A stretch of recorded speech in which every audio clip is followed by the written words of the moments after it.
morning. So this is a express class. So for the holiday season, I'm doing morning classes that are a little bit shorter, just so you can maybe take advantage of them more often, or squeeze them into your day in some fashion. And whether you can watch the live class here or you're looking at it in a recording, maybe at lunchtime or something like that, we'll try to get them so that you can squeeze it into your work day, if that's such a thing. If you're retired, you can do what you want. In any case, we're gonna do, this particular class is gonna be focused on hips. And so it'll be around 35 to 45 minutes for the express classes, with the Shavasana included. So what I have here is I have two yoga blocks. One is on a slightly lower setting. So this is the 4-inch side, and then I've got this one turned up to the 6-inch side, and I'm going to use that as support for a pillow. You can also just use the blocks if you have yoga blocks, or just use a pillow if that's all you got. So this is how I'm going to make a slope for my back that's a little bit tall, and that'll give my chest a little chance to open. So even though I'm focused on the hips, it'll give me a chance to have a little bit of a a little bit of a shoulder release as well, shoulder chest muscle. And then I'm going to use a blanket just to have a little extra support, because I'm going to do a butterfly with my legs. So feet together, knees open, and then having a little blanket just gives me, or you can use pillows, whatever you've got handy, just gives me an opportunity to make sure that it's not too much for the hip joints, right? So you want just the right amount. Once you've gotten yourself organized so that you're up on the props. Now this setup, my elbow doesn't quite touch the ground yet. So that, hopefully by the time we're done, will be closer to the ground.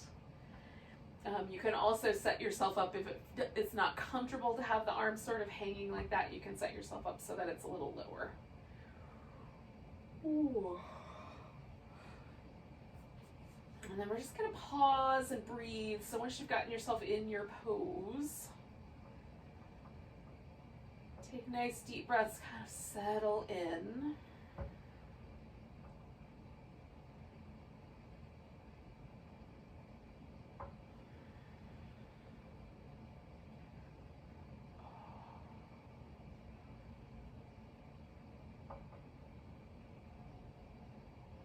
So there's a couple things I do at the very beginning of my yoga practice. The first thing is I just try to check in with all the little body parts where I normally find myself catching or holding on to stress.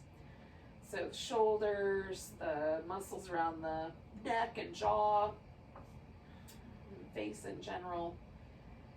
And I just try to make sure I'm not carrying or holding any tension there. So I'm gonna let go.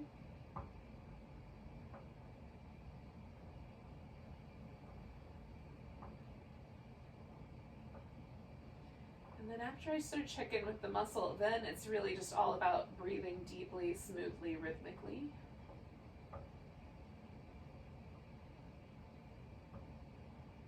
So a little bit more of a technique to the breath. Like I'm intentionally breathing nice and deep.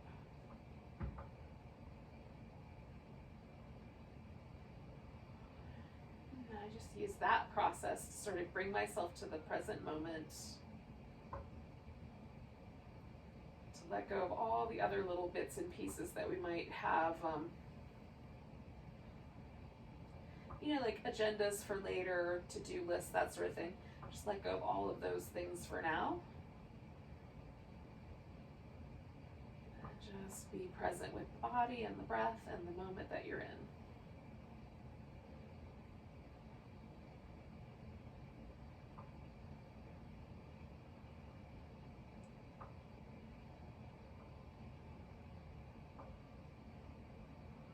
So we're going to stay with this pose for about another minute. I have my left elbow is touching the floor now. My right elbow is so close. Just notice if anything has shifted for you in the pose as you've been hanging out here.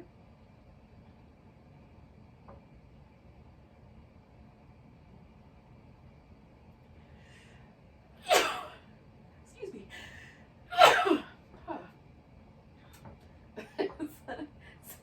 Something tickled me.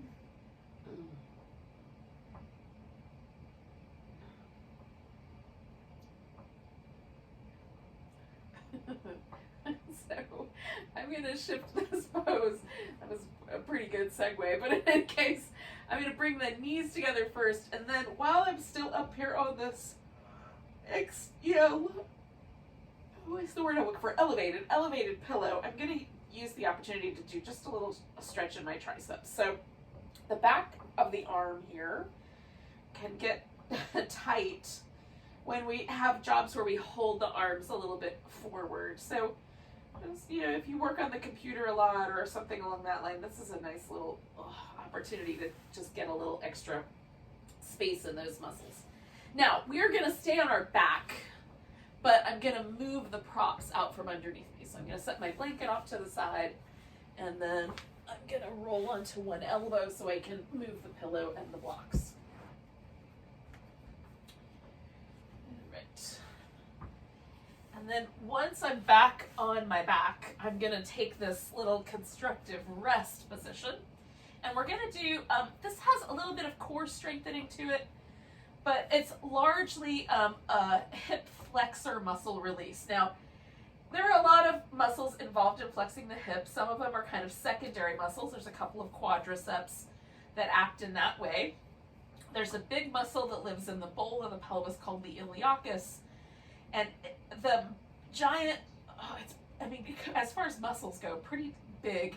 There's a big muscle called the psoas, which starts kind of up like under the diaphragm, basically, kind of close to the T11, T12 vertebrae where your ribs start, and then comes down like a bridge girder into the hip. And the iliacus and the psoas meet together and form what is the primary hip flexor together, not the individual muscles themselves, but their function together because they have they join into one connective tissue band that goes over the front of the hip. And that is the primary muscle.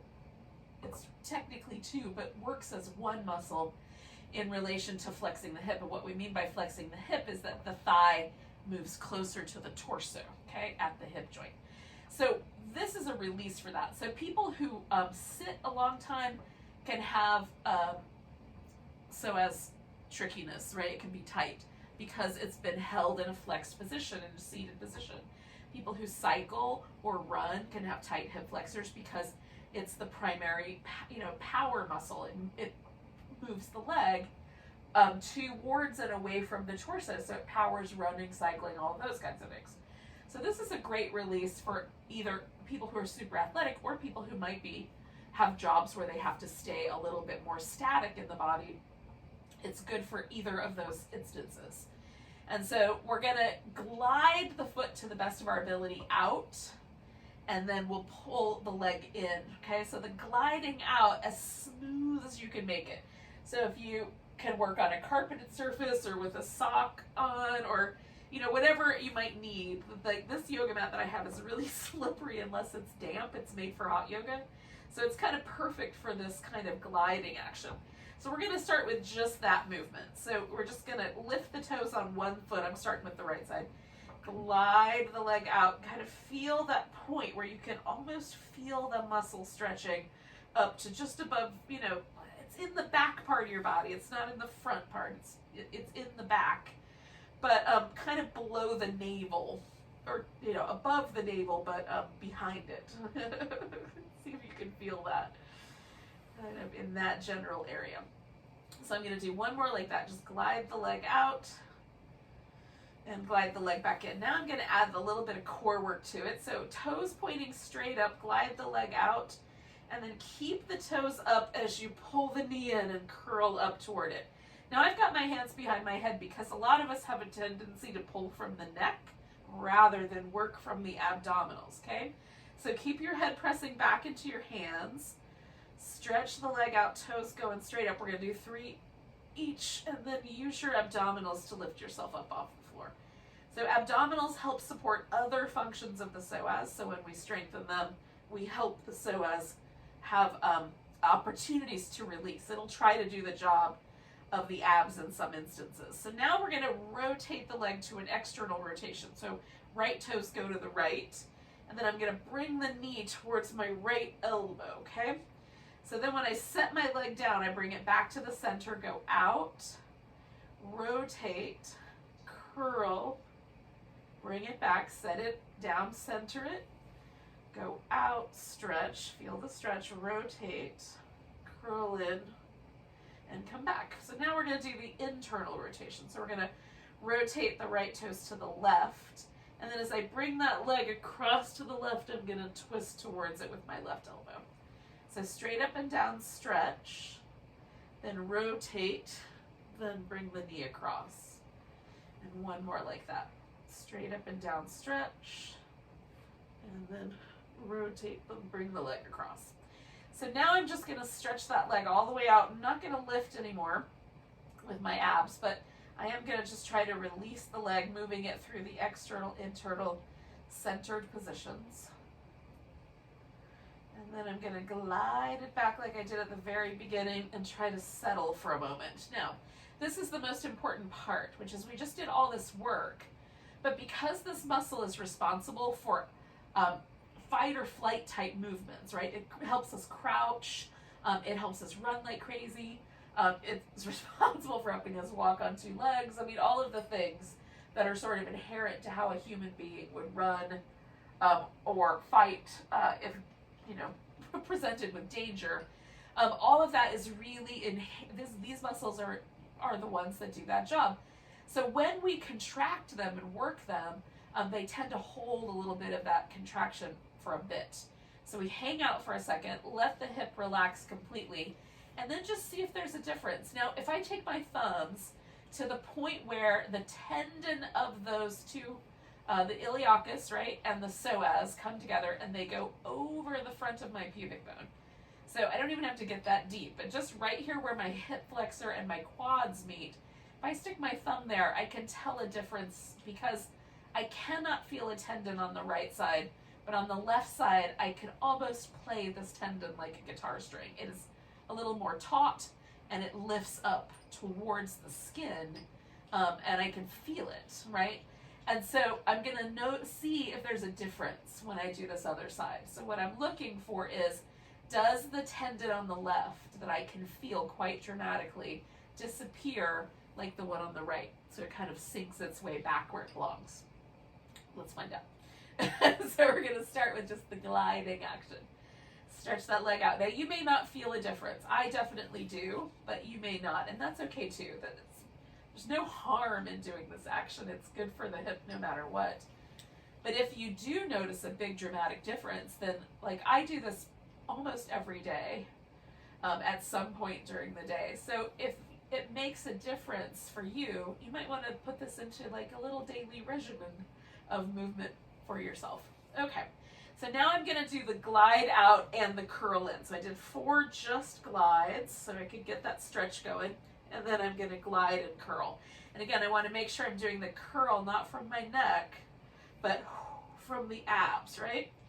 So glide out, nice long stretch, curl in. So now we're going to do the external rotation. So we're going to glide out, rotate the leg to the left this time because it's my left leg. Bring it in, straight up and down, glide out. Rotate and bring it in. And I'm going to do that one more time. Glide it out. I'm trying to move as smoothly as possible through this whole range of motion, okay? So gliding out now, internally rotating and then bringing the knee across and twisting toward it with the right elbow.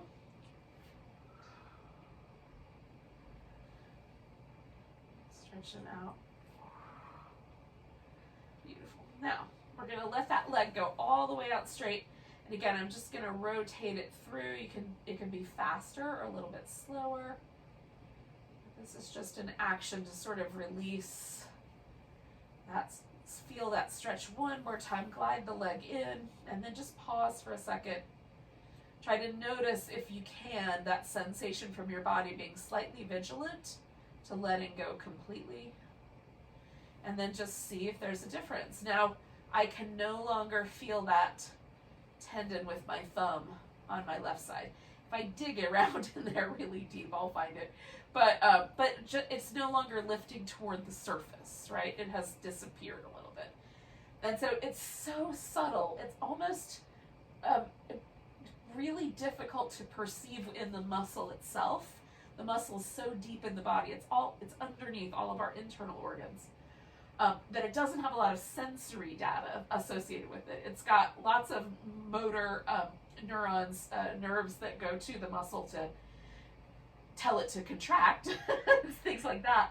But the sensory nerves, the nerves that we feel, right, those tend to be closer to the surface of our body. So we have lots of sensory nerves in the fascia that lives underneath the skin. And especially in places like the fingertips that are meant to be really, really sensitive. Lots and lots of nerves that go into that area of the body.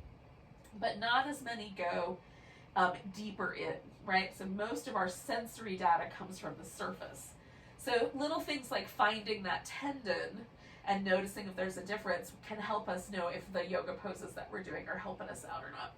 All right, so we're going to get a big long stretch on, and then we're going to take ourselves into a banana shape. So this is just going to extend this work that we were doing with the psoas, but adds a little IT band stretch.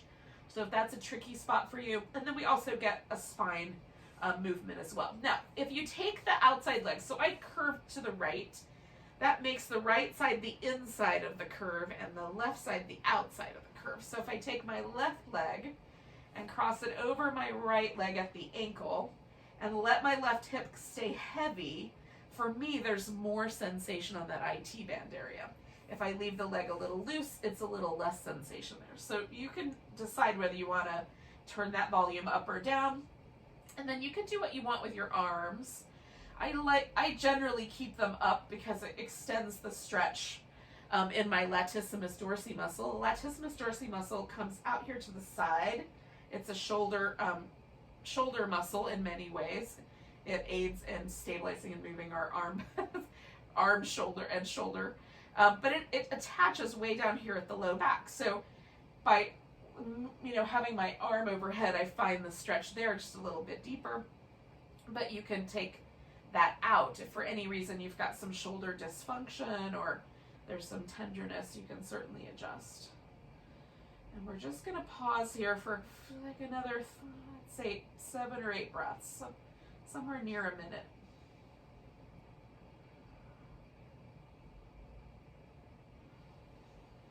Not that you have to count them, but somewhere in that neighborhood. For me, around 8 or 9 breaths is about a minute. Depending on how big the breaths are.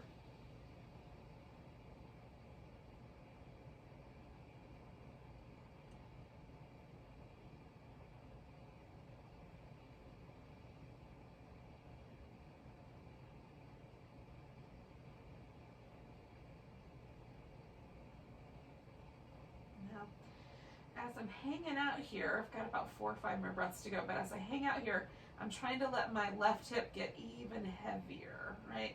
So I'm really letting it sink into the ground.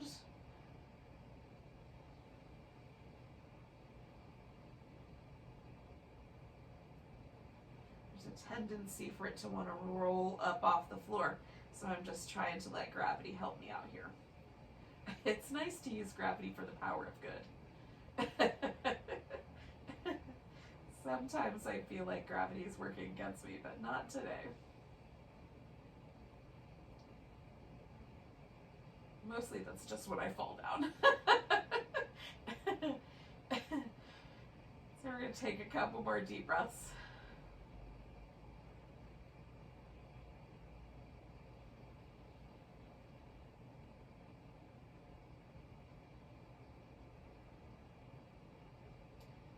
So I'm going to work my way back to the center now and just see if there's a little bit of a difference. Now, there's little sense that my left side is a little longer than my right side. It even feels a little bit like the left hip is closer to the ground. And that's that information that's coming from the sensory nerves that live just under the skin and around the first layer of muscle.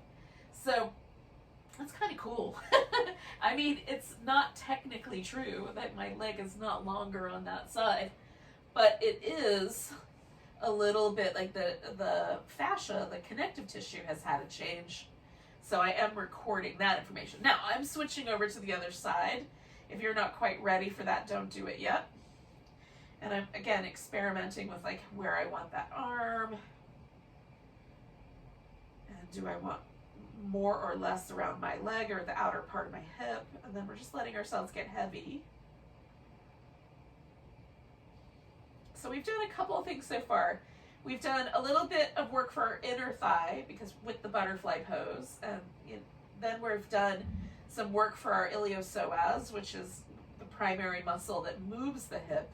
And now we're doing this kind of long stretch for the outer, the flank of the body, where mostly what we're dealing with are stabilizers. Stabilizers for the shoulder, stabilizers for the hip. And so we're giving those muscles a bit of a, putting them under a bit of pressure, a bit of tension, in the hopes that they will also let go a little when we're done.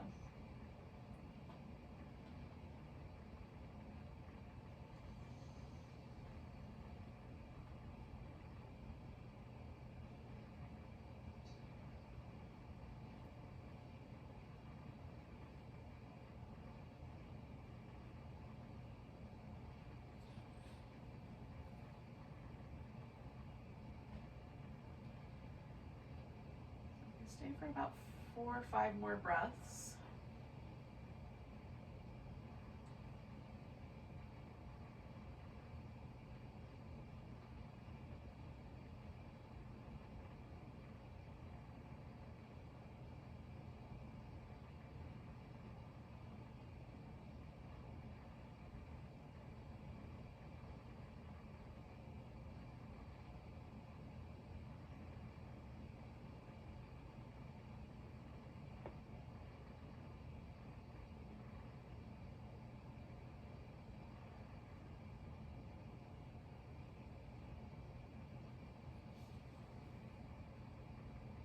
So I'm going to take one more big breath.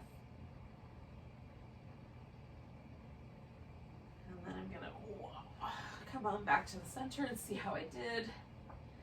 And I feel pretty even on both sides, so I'm feeling pretty good about that. So we're going to come to a seated position in a moment, but I'm going to start with these little windshield wipers. If you would like to, you can add, like flip over and add a few cobras or some cat-cow, that sort of thing on your way to sitting.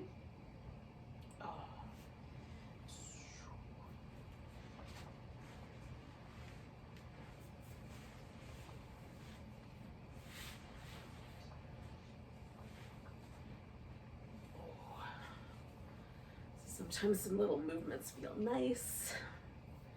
Give yourself a chance to kind of settle into this sitting position. All right, so we're gonna do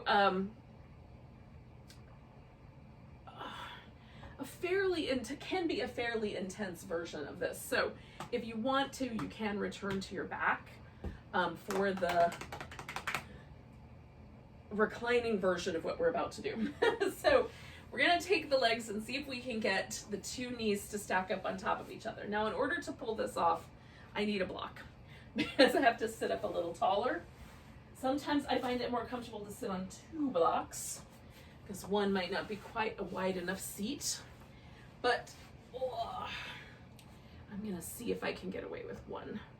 Oh, it's just too pokey. It's pokey, I tell you. So instead, I'm gonna use a pillow. So as long as you get your hips, as long as I get my hips elevated, that's generally what I need to do. And it helps if it's a more narrow surface, so I have a little bit of room for the legs. Okay, so if this isn't gonna work, you can lay on your back and just throw one leg up on top of the other. And then we're gonna see if we can fold forward a bit.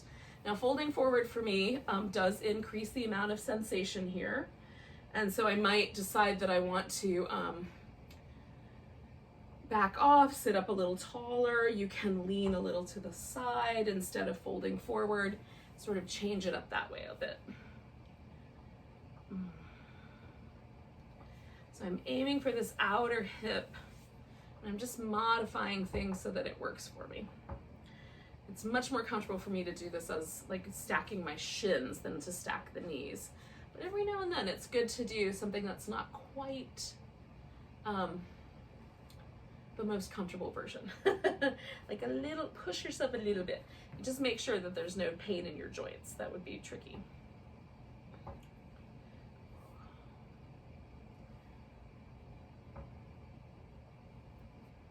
Now there are people who can fold forward far enough to rest their elbows on the floor in front of them. I am not one of those.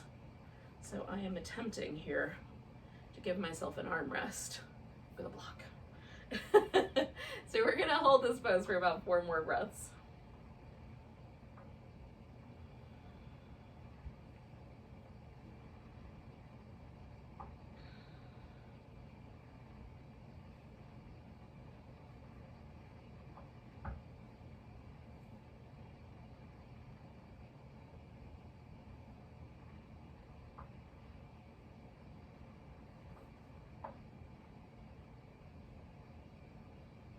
Now I'm going to take a big breath, let go with a sigh, and then I'm going to inhale my way up. Lean back a bit. This top leg is going to come all the way off and go straight. And so I'm going to go ahead and take my pillow out from under me. Now, you have the option of keeping this a little more towards the front, or I'm going to do a little more out to the side, okay? So you can adjust as needed, add little props under your knees as needed. And we're gonna fold ourselves forward in some fashion. So again, if my legs are closer to the center line, then I might be able to use the foot as a handle or wrap a strap around the foot and kind of push on it. With the legs slightly out to the side, I could choose to fold more at an angle. I'm gonna go down the middle. It just isn't as convenient to use the foot as a handle, so I'm not. Not going to do that.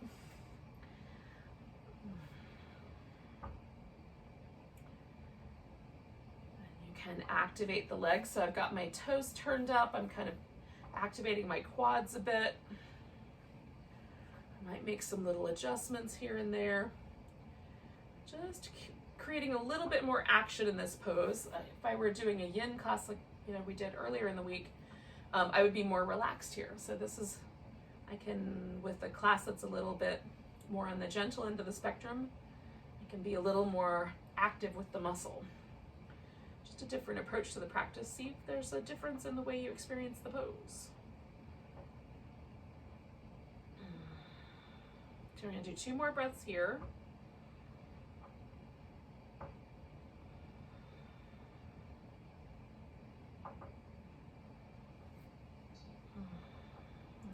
Inhale my way up, and then release both of my legs from this shape, and give everything a little bit of a rinse.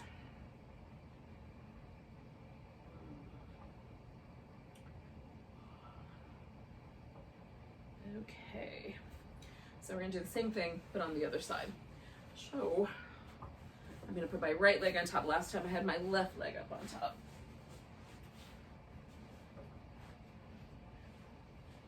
You might be able to do that without the extra prop, but if you're like me, the extra prop is going to come in handy.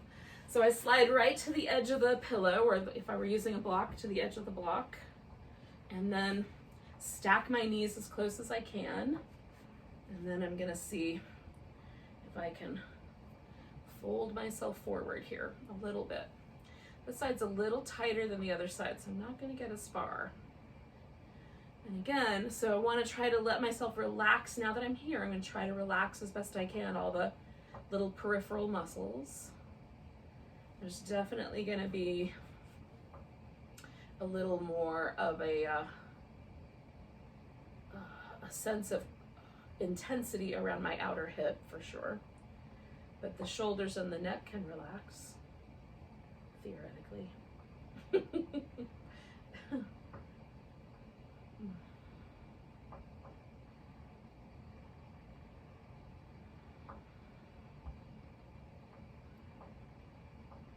So we've got kind of a combination with the hip opening. So we did a longer pose at the beginning where we kind of hung out with the inner thighs. Now we're doing a longer pose where we're hanging out with the outer thigh, outer hip. the hip flexor release along with some core work. And then we also have done that kind of long flank release. So that's a good kind of, if you think about what your hips do, they extend, they flex, they rotate. The leg bone in the hip socket rotates inwardly and outwardly. So we've done a little bit of both of those. It flexes, extends. We haven't done as much extension, but we got a little taste of that with the banana shape that we made. So we're gonna take 2 more breaths here, by the way. So that's gonna be our last move as well. So we've gotten a little tiny bit of working with all of these outer hip, inner thigh, working with some movement. We're gonna come up, we've got one more move here, which is to take this leg out to the side. And our last move before Shavasana will be a bridge, and that'll give us the extension of the front of the hip. So again, you can have your leg closer or farther out, and then fold forward in whatever way makes the sense to you. And again, you can have a more relaxed leg, or you can choose at this point, because of the nature of this particular practice, we can have more active leg. Knee can be a little bent. Hello. You guys took your sweet time waking up this morning.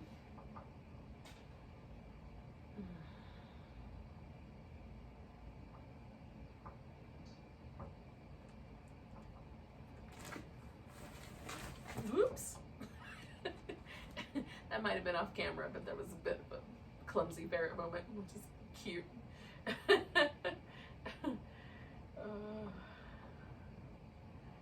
So we're gonna breathe 2 more big breaths. All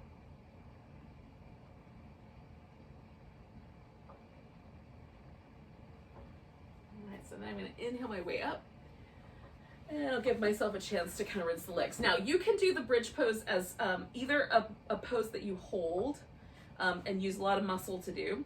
You can use a prop like the pillow or a blanket under your hips and do it as a resting pose, being held in the pose by the props, or you can do a movement pattern. So I'm gonna do the movement pattern. This is one of my favorite things. I'm gonna keep my pillow handy because I'm gonna want that at the end. Oh, and a blanket as well. So, this is an opportunity for us to get our boat pose in for the day, because we're in the 25 days of boat countdown towards our winter holiday, so we can get a little boat pose while we're here. Add a little movement to it for today's boat pose. And then we're gonna roll ourselves down, hopefully not onto any small furry creatures. Now, so for the moving bridge pose, what I'm gonna do for myself, first I'm gonna just release any tension I have in my low back from the boat.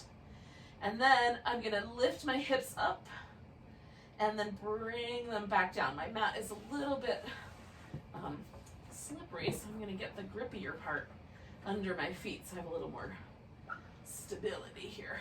Okay, so hips go up. I take a big breath at the top, and then I roll myself down as best I can, nice and slow.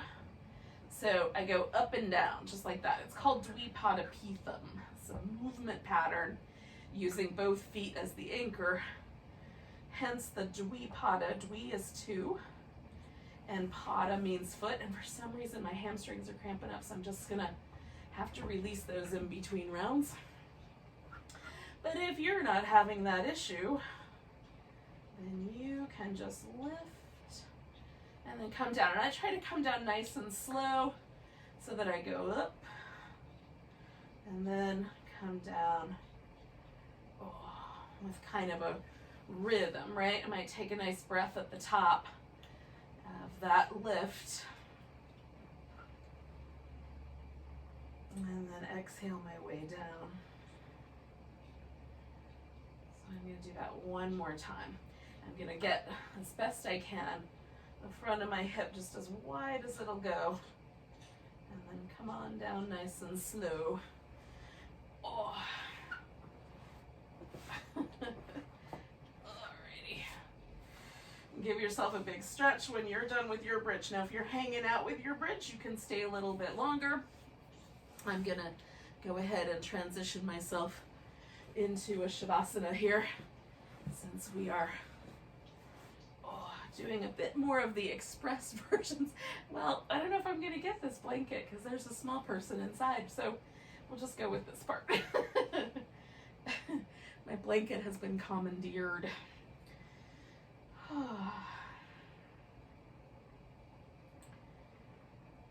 allow yourself to relax when you get there. So this kind of contrast between like having, just operated and worked my hips and now trying to let myself really relax, especially around the hips and low back. It's nice to feel that contrast of work and release.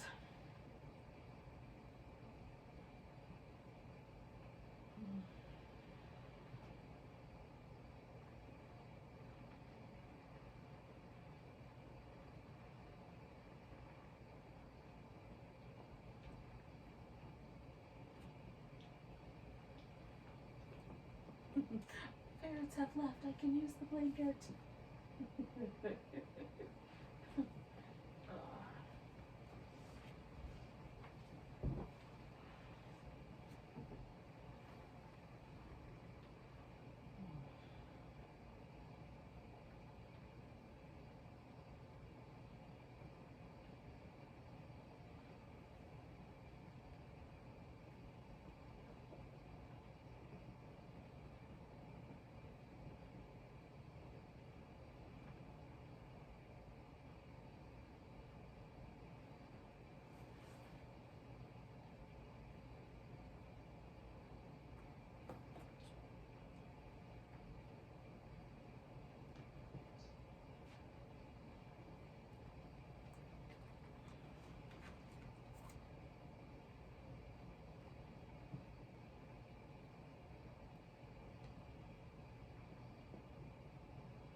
All right, yogis.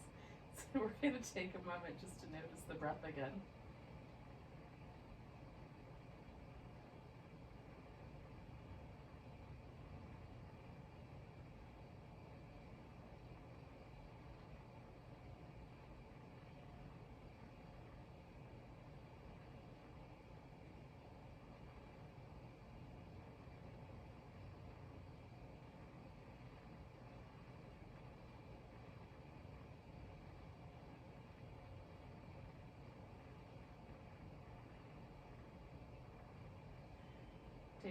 deep breath all the way down to your tiptoes. Let go with a sigh. Then you can start to wiggle your fingers and toes. Move wrist and ankles around. Give yourself a bit of a stretch. And then as you're ready, you can kind of bring yourself all the way to a seated position.